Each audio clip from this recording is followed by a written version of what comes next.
It's impossible to predict the time when confidence will be lost, but it can come quickly. Resorting to buying other paper currencies will not be of much help. When the dollar crashes, most likely the purchasing power of all currencies, since all currencies hold dollars as a reserve, will go down as well. This means that dollars and other currencies will go into buying consumer items, precious metals, and other physical properties. Consumer prices will soar, as well as interest rates. The central bank will lose control, and the more they inflate, the worse the confidence becomes. The interest rates will respond to these efforts by rising sharply. If the Fed tries to reverse the run on the dollar, interest rates will also soar, and the pain on the American citizens will be of such proportion that political chaos will result. Either scenario leads to political and social chaos, the third event, and the most dangerous. With no ability of the federal government to fund its commitments, international or domestic, major changes will occur in our system. The social unrest will elicit cries for government to exert unusual force to head off a complete breakdown of law and order. The ultimate trap will be set for a system of government claiming to protect a free society.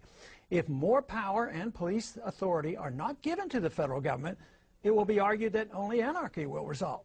If more government policing power is given, it will mean a lethal threat to civil liberties. Already, we have permitted the notion that a single person, the Attorney General or the President, can decide who is an enemy combatant, thus denying that individual the right of habeas corpus, permitting indefinite detentions without charges made. This attitude towards civil liberties has changed significantly since the fear built around 9/11. Yes, I know, declaring one an enemy combatant is reserved only for the radical Muslims engaged in terrorism against the United States. To be reassured by this reasoning is quite dangerous and naive. Logic should not lead us to equate suspects with terrorists and include American citizens, and yet this has already been set by precedent. Under difficult circumstances, our political leaders will not be hesitant to use these powers to maintain order. Tragically, the people may even demand it. We are rapidly moving toward a dangerous time in our history. Society as we know it is vulnerable to political and social unrest.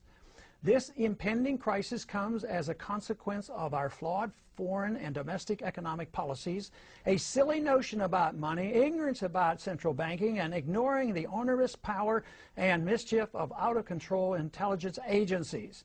Our unsustainable welfare state and a willingness to sacrifice privacy and civil liberties in an attempt to achieve safety and security from an inept government.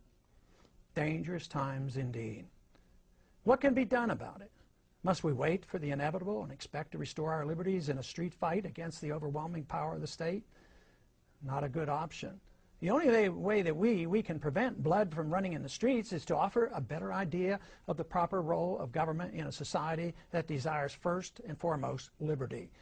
And that is impossible without a firm commitment by our thought leaders to the ideas of freedom, the source of all creative energy and prosperity. An all-powerful state is the threat to that ideal.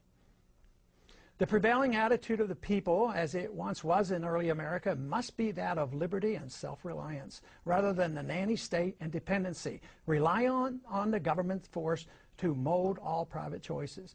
If this is understood, a smooth, although not painless, transition to a free society is achievable. Ignoring this option will be very destructive to everything that is dear to the hearts of most Americans. What is it that we must do?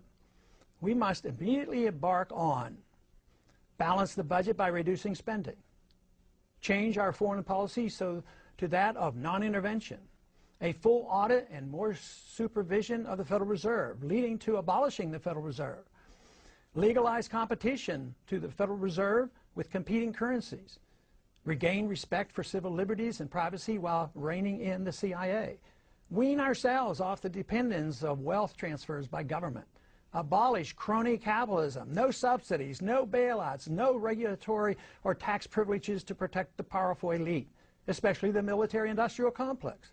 Eliminate the income tax, the inheritance tax, and taxes on savings and dividends. None of this can happen without the restoration of Congress to its dominant position of the three branches of government, as was originally intended by the Constitution.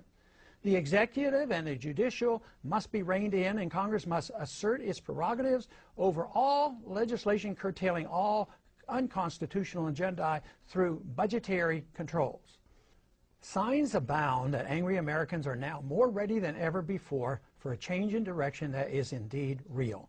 If this program were improvised, even suddenly and dramatically, the adjustment, though significant and to a degree somewhat painful, would be much shorter and of minor consequence compared to the chaos and poverty that will result if we refuse to change our gluttonous appetite for a free lunch.